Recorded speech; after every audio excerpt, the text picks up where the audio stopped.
Hello everyone, welcome to my channel. हम chapter कर रहे हैं दैट इज़ क्वाड्रिलेटरल्स। तो इसकी एग्जांपल नंबर 1 हम यहाँ पे डिस्कस करने वाले हैं। Show that each angle of a rectangle is right angle. ठीक है, तो हमें गिवन क्या है, एक रेक्टेंगल गिवन है, तो वो हम ड्रॉ कर लेते हैं। ठीक है, तो ये मैं कह देती हूँ कि ये ABCD एक रेक्टेंगल है। इसका हम प्रूफ यहाँ पे करेंगे। फर्स्ट एग्जाम्पल का मोस्ट इंपॉर्टेंट एग्जाम्पल है, ध्यान से देख लेना। देखिए रेक्टेंगल होती क्या है, रेक्टेंगल होती है एक पैरेललोग्राम। ठीक है, तो ABCD इज अ पैरेललोग्राम, एक ऐसी पैरेललोग्राम होती है विथ वन एंगल 90 डिग्री। एक एंगल उसका 90 डिग्री होता है। रेक्टेंगल एक ऐसी पैरेललोग्राम होती है, अगर हम रेक्टेंगल की डेफिनेशन की बात करें। ठीक है, तो ABCD एक रेक्टेंगल गिवन है, तो इसका मतलब ये है कि ABCD एक पैरेललोग्राम है जिसका एक एंगल जो है वो 90 डिग्री है।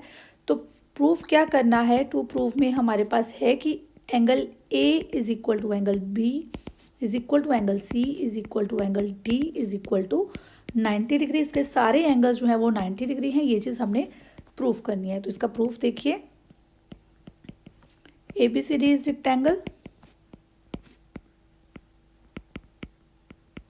therefore ABCD is parallelogram with angle A is equal to 90 degree. ठीक है, अब पैरेललोग्राम्स की प्रॉपर्टीज़ मैंने लास्ट वीडियो में आपको करवाई थी, ये देखिए हमने यहाँ पे लिखी हुई हैं। तो इसमें एंगल्स की क्या चीज़ें हमने की थी, ऑपोजिट एंगल्स आर इक्वल, इसके ऑपोजिट एंगल्स इक्वल होते हैं। और एक चीज़ और की थी, sum of adjacent angles is 180 degree. ठीक है, तो sum of adjacent angles is 180 degree, इसको हम पहले यूज़ करते हैं। अब देखिए A और B ये क्या है, एडजेसेंट एंगल्स हैं। ठीक है, तो ABCD पैरेललोग्राम है, तो therefore angle A plus angle B is equal to 180 degree. ठीक है, तो हम क्या कहेंगे, sum of adjacent angles of parallelogram is 180 degree.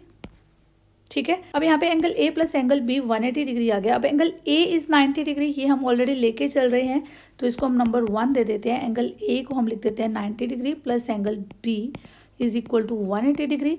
तो एंगल B की वैल्यू आपके पास क्या आ जाएगी, 180 degree minus 90 degree is equal to 90 degree. तो एंगल B आपके पास कितना आ गया, 90 डिग्री। अब मैंने आपको कहा कि जो ऑपोजिट एंगल्स होते हैं वो इक्वल होते हैं, तो angle B is equal to angle D। ठीक है, and angle A is equal to angle C। Now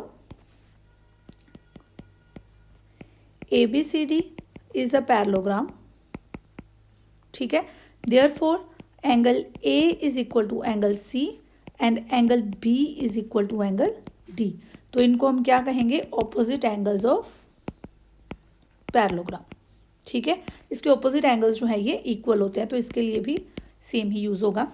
तो angle B is equal to angle D। A कितना आया है आपके पास, 90 था, तो angle C is equal to 90 degree and angle D is equal to 90 degree. तो इसको आप जो A था उसको तो आपने 90 ले ही लिया था, फर्स्ट दिया था, इसको आप नंबर 2 दे दो। तो यहाँ पे आप मेंशन कर दोगे फ्रॉम 1 एंड 2।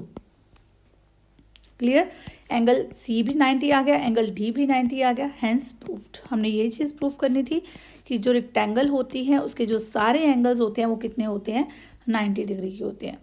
ठीक है, अगर आपको वीडियो पसंद आई है तो वीडियो को एक लाइक कर दीजिए और चैनल को सब्सक्राइब कर लो, बिकॉज ये पूरी बुक है जो हम यहाँ पे NCERT की, यहाँ मैं आपके सारे एग्जाम्पल्स क्लियर करने वाली हूँ। उसके बाद हम यहाँ पे ये सारी एक्सरसाइजेस, हम यहाँ पे ये सारे एग्जाम्पल्स को यहाँ पे क्लियर करेंगे। उसके बाद ये एक्सरसाइज 8.1, इसका एक एक क्वेश्चन हम यहाँ पे डिस्कस करेंगे। Thank you and keep watching.